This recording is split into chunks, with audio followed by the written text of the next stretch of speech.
तर हाय सगळ्यांना. आता आले ही टाइम झाला व्यवस्था. तर 6:30 वाजता सुट्टी झाली ना तर याला ही टाइम 7 वाजतात किंवा 7:30 वाजतात. तर काय बोलू मी, असं वाटतं की उठत बसत यावं, पण पायी एकदम धरा नाही नेमकं. आणि इरबळ बी चालायचंय भावा बहिणी, तिथं बसून तर काम नाहीच. फक्त अर्धा तास काय 15 मिनटं बसायला भेटतंय बघा. जेवायला सुट्टी अर्धा तास असते ना, तर अर्धा तास भेटतंय. तर खाच गेलाय बघा वहिनी, काय कर्म नाही. टेन्शन आलं मला तर. त्यांच्या बी माझा प्रॉब्लेम, माझं तर इतकं वांग फाकलंय का नाही. आणि मी आजारी, दीक्षा आजारी. दीक्षा ये म्हणती मम्मी ये लवकर.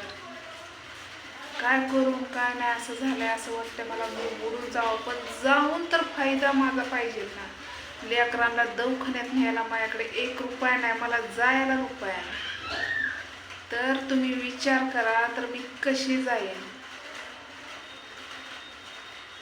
कपडे तशीच आहे ती. काय मला पोटात ती लय दुखायला लागले, लय म्हणजे माझी हीच राही. असं फर्स्ट उचलू उचलू उचलू. आणि आज तर काय झालं कंपनीत, म्हणजे आता सारखा पाऊस आहे ना, तर माल म्हणजे पुष्ट असं गारटल्यासारखं म्हणजे हे होतात ना, ते खोक्या बसत नाहीत. तर असे रूम आहेत ना, म्हणजे गड्यांसाठी रूम आहेत, ते त्यात खोकी भरून ठेवली होती. आणि त्यासला तर मोठा नसतं का फोकस लाईटीचा, ते असं लावलं होतं. जे आगच लागली सगळी खोकी जळली.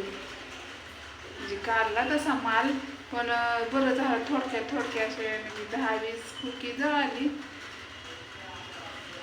तर जाऊ दे, त्याचा काही विषय नाही. हां, भरपूर जणांचं असं म्हणणं होतं की तू कंपनीत हेड्यावर काढती, असं होईल तसं होईल, पोलीस केसच होईल ना, असं दुनिया. भाऊ बहिणीनं मला सांगा, मी काय चुकीचं केलंय का? काय चुकीचं केलंय मी? मला असं वाटलं की चला माझ्या भाऊ बहिणीला दाखवा मी काही काम करते, असं म्हणाय नको की हे चुकीचं आहे. तर भरपूर जण, आता मी गावाकडे कामाला जात होती का, तिथं पण म्हणजे कंपनीत नव्हतं, पण तिथं तर गेटमध्येच जमा करावं लागायचं. पण इथं जे आहे का नाही, गेटमध्ये जमा करावं लागत नाही, आपल्या परसमध्ये लांब ठेवावं लागतं. म्हणजे ऑफिसमध्ये ठेवावं लागतं परसमध्ये मोबाईल. त्यामुळं मग जेवायला सुटल्यानंतर ती परस आणले का नाही जेवायला, मग त्यावेळेसच मी काय 10 किंवा 5 मिनटं बायका बघते, असं आहे ते. तर तुम्ही म्हणसाल की मग दुपारनं कसं काय कमी टायमिंग बघते तू. तर आता एक हेडो सोडला मी, सकाळी एक सोडलाय लवकर, कारण मला उठूच वाटत नाही. काय करून काय नाही. पाऊस तर 24 तास चालू आहे. 2 दिवसाच्या साड्या घालावं लागायला लागल्या. त्या नुसता वास, असं वाटतं की तिथले बायका, आता त्यांना कपडेही आहेत ना, ते आता 4-5 वर्ष म्हणजे कामालाच लागलेले आहेत, त्याच्या आधीपासून कधी असलेले. मग आता मी गावाकडून येताना मी असं ठरवून चालते ना, का आता ड्रेस घ्यावा, तर मग मला वाढवलेला पैसे पाठवायला नाही म्हणजे जाणं झालं नसतं का, तर नाही जाणं होत. काही जणांनी म्हणजे मदत केली, काही जणांनी मजाक उडवली, काही जणांनी काही गोष्टी म्हणजे असतात काही गोष्टी, आता त्या गोष्टी मला काढून नाही. तर चला उद्या आहे आम्हाला सुट्टी, संडे. सगळं दिवस सारखंच येतं, येऊ नाहीतर नाही.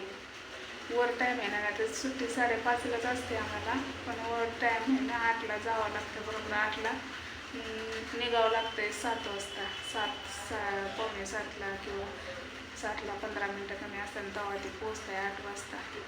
आणि संध्याकाळचं नाही काय एवढं. संध्याकाळनं किती धावपळ केली ना, किती धावपळ केली तरी शेवट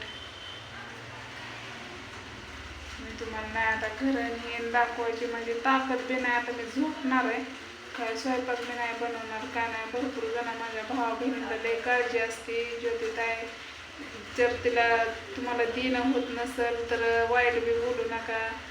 ताई तू, मला लय भारी वाटलं. आता तुम्ही तर बघितलं असेल, 2 ताई आपल्याला म्हणजे वहिनीच्याच फ्रेंड आहेत त्या, म्हणजे त्यांचेच आहेत ते.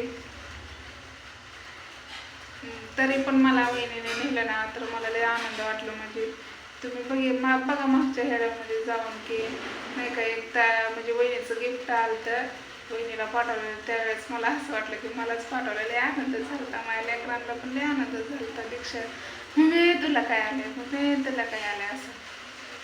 तर आम्ही हाय आता पुण्यामध्ये लयच म्हणजे लय असं आलं की अंग टाकू वाटते. आणि वहिनी गेले ते सोनाबाई गेले ते काय कर्म नाही मला. आलं ना आलं काय वाटत नव्हतं, जवळ होतं ना त्यामुळं काय वाटत नव्हतं मला. आईला तर ही गोष्ट कळली. मी इकली राहते म्हणजे माझा भाऊ आहे माझा, पण आता भाऊ मी इकले असल्यामुळं कंपनीतच झोपणार ना.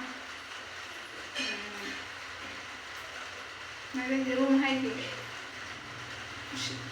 आपल्या गावाकडलं. पण मला कसं आहे माहिती का, भाऊ बहिणीमध्ये भीती वाटते पहिली गोष्ट. मी इकडे कधी गेली नाही.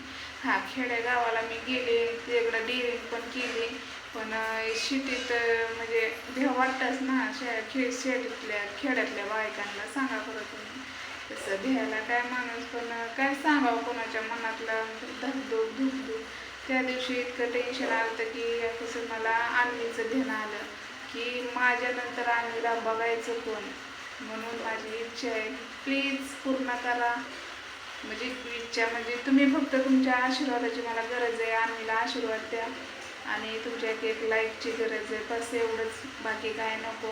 काही जणांनी अन्नीला मदत केली, काही जणांनी नाही का खाऊला पैसे पाठवलं, काही जणांनी दवाखान्याला पैसे पाठवलं. झालं त्या गोष्टी, पण मी काही दाखवलं नाही तुम्हाला. कसं आहे माहिती का, दाखवलं म्हणजे वाईट समजतात ना. मग काही माझ्या भावा बहिणींचं म्हणणं आहे की ताई आम्ही बाळासाठी देतोय तर तू प्लीज आमचं नाव घेत जाऊ नको आणि म्हणत पण जाऊ नको. पण येतं आहे तोंडात, आता काय करू, नाव घेत नाही. पण प्लीज दादा मला असं वाटतं की नाव घ्यावं तुमचं. पण तुम्ही मला म्हणलात ना तरच मी घेणार नाव, तर तोपर्यंत नाही घेणार. फक्त असं बोलू शकते. तर चला बाय.